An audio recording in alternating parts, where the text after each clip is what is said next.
Jesus, 211, 212 beats per minute. I don't know how he's still alive. Hey guys, welcome back to the channel. This is some more fan footage sent in because I'm not racing here in California. Nobody's racing here in California. So thank you for everybody who's sending me footage and allowing me to sort of live vicariously through you and enjoy this race content because damn, I miss it. Really looking forward to getting back to it. But let's talk about this Category 4-5 race that John and his teammate Peyton sent in. This is the Tills Park Criterium from St. Louis, Missouri. And we're picking up action already inside of 10 kilometers to go. We've jumped forward quite a bit. And that's because there wasn't a whole lot to talk about early on in the race. There's a rider off the front right now. He's got about 20 seconds or so. He's in a white jersey. We're going to see him pretty soon because the chase is on. This Maplewood cycling team right here on the left has been doing a lot of work to chase it back. They are the big team in this race, and they're kind of running out of steam at this point, even though there's still a gap off the front to this solo rider. And here you see Peyton already doing work on the outside of this bend in the wind. You never want to have to do that. Speaking of which, Peyton is the protected sprinter, according to John's notes that he sent me. So he shouldn't be doing any of this work. John should be towing Peyton around. This order should be flipped around. So you never want to be closing gaps like this if you're trying to save your legs for the sprint. Kind of makes sense, right? You're trying to save every last bit of energy for the end of the race. But what they do here in a second is going to be really smart from these two riders. So Maplewood still has a couple of guys on the front, and they're still trying to reel that one rider back. And what John's going to do in a minute is he's going to come around his teammate, and it looks like they're communicating here a little bit. Maybe he's telling him what he's planning on doing. And he's going to help out this Maplewood chase, which is great. I don't see this type of organization very often in Cat 4-5 races, but the idea here is John is sacrificing some of his energy to ensure that this breakaway gets brought back because he saw that these two Maplewood guys were kind of running out of steam, and maybe we'll get our first glimpse. Not quite yet, but that one solo rider in the white jersey is just out of sight. He is not far from the chasing field now. So what I like what they've done is they've established their roles, John and his teammate. John is supporting Peyton because they feel confident that they can win from the field sprint in Peyton's ability. And that is shown both in John's notes that he sent me and also the way that they're racing. So now John is confident. He's chasing this back. They have an interest in bringing this back for a field sprint. That's why he's doing this effort on the front right now, and then Peyton is sitting back and resting his legs. All right, so after John's hero pull, you can see that the white jersey is now like just a handful of seconds, 3 seconds up the road.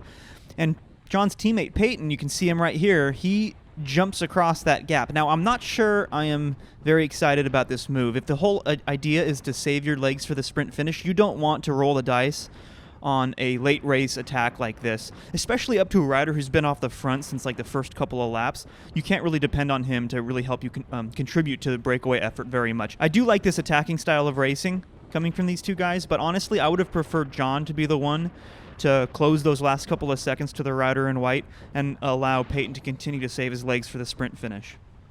All right, well, I was wrong. It's about a kilometer later, and you can see that gap is growing. Look at the two riders off the front. They now have like maybe 5-6 seconds. And this U.S. military rider on the left, John was really smart to see this attack going, and he jumps on it.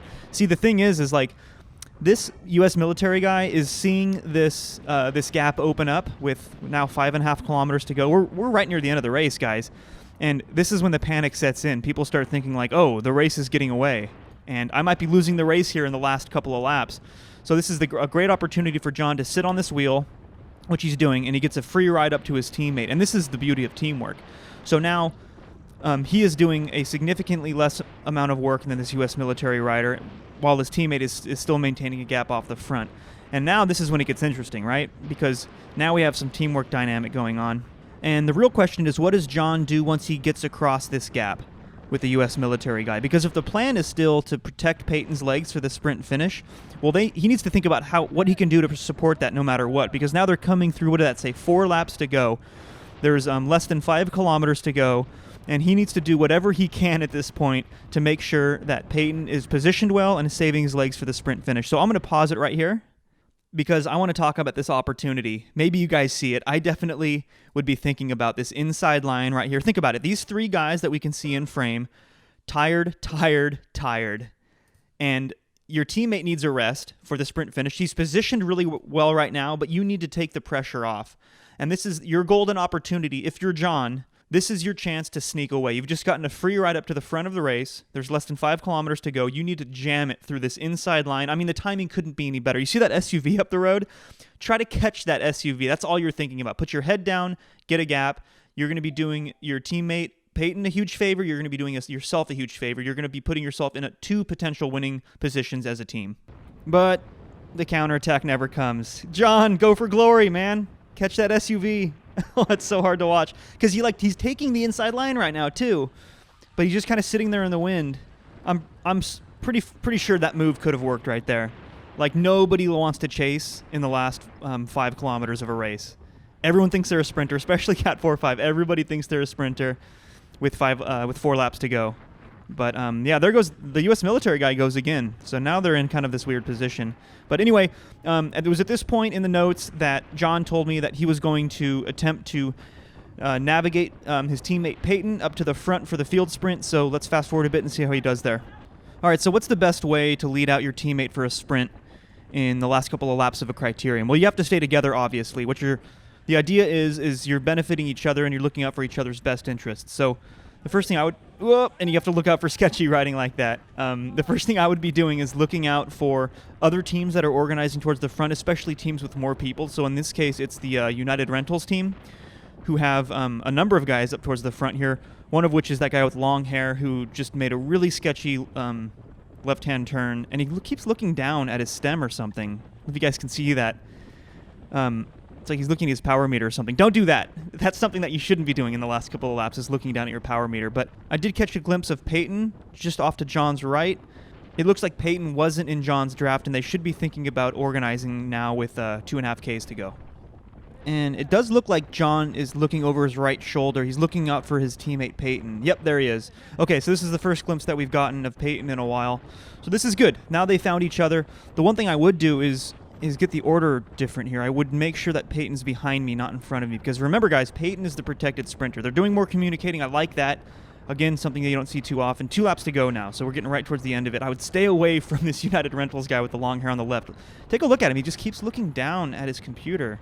I mean, he's already almost crashed once, and rule number 1, keep your eyes forward. If you guys missed that crash video I posted, I'll link it right now. But this is the reason why you don't want your sprinter in front of you. Look at him in the wind going the long way around this corner. And that might not seem like much, but that was a pretty big effort that Peyton unnecessarily did here with 2 kilometers to go. He needs to be saving every ounce of energy, especially as the speed starts to pick up. And this would be a good opportunity. I think they still need to switch positions here because, okay, maybe they're doing it. Yep, this looks better. Their position in the peloton, by the way, is fantastic, and now it looks like they are positioned correctly with John in front of Peyton, and man, just still Mr. Longhair in front, sketchy Mr. Longhair in front of him. But this is looking good. I mean, outside line through these corners, yeah, it kind of sucks, but this is the reason why the lead out works, is you have a guy to protect you in the case that you have to take a less than ideal line to maintain your position, or you have to maybe eat a little bit of wind. That's what John is doing for Peyton right now. He's sacrificing his legs. If you're the lead out guy, you shouldn't be thinking about your individual results anymore. It is about positioning your sprinter as best as possible for the finish of the race. And I can see John keep looking back for his teammate Peyton, but right here, they're moving up too early. Like, you don't want to be at the front with 1,300 meters to go. That is way too far for just one lead out guy. So I liked his position before. And I know it's just like 1 or 2 positions that we're talking about, but it makes a big difference in the end because you cannot go for 1,100 meters by yourself and string the field out. Now, this is the reason why. So now when things start to really pick up in speed, which is, you can see it's happening right now on the left with those attacks that are going, this is why you want a draft. When it gets really fast like this, that's when, oh my God, terrifying long hair guy comes barging up the left. But when it gets really fast like this is when you really want to draft. This is when it matters the most, and you don't want to be stuck on the front with 1,100 meters to go, because that is just too far to hold your sprinter in the correct position.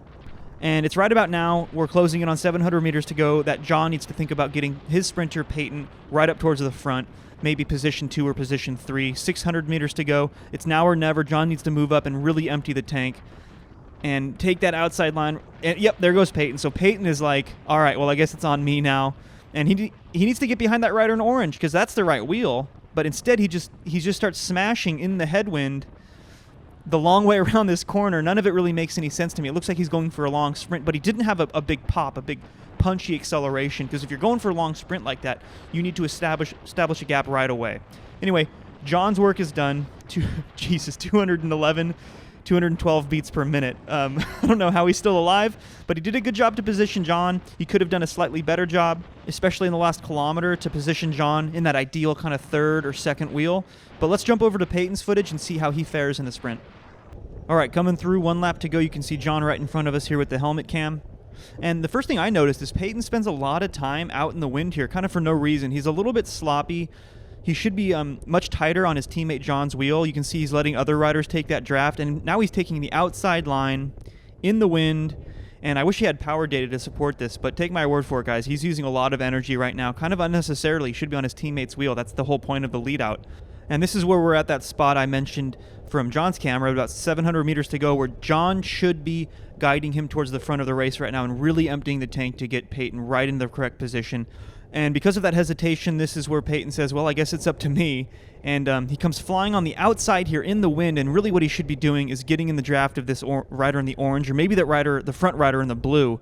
But, I mean, look how much time he spends in the wind taking the outside line. This is basically his sprint right now, and he still has 350 meters to go, and this is why it doesn't work. A long sprint like this could work if you get a big acceleration and get a gap off the front, but instead what he did is he just towed the front riders and basically did a lead out. I mean, a sprint, guys, a sprint's supposed to be like maybe 12 or 14 seconds. You can't do like a 30 or 40 second sprint like he's doing right now. And yeah, he's basically led out these other riders who you see are now passing him with still 85, 90 meters to go. And it looks like he's going to roll in for 5th place. Actually 6th place. One more rider right at the line pips him. But hey, 6th place, not so bad, right? John and Peyton are both strong enough to win this race, to be honest. So I think if they just brush up on their strategy, some of their line choices, they'll be crushing in their next race. So hey, thanks again for sharing, guys. Thanks for hanging in there. As always, catch you at the next one.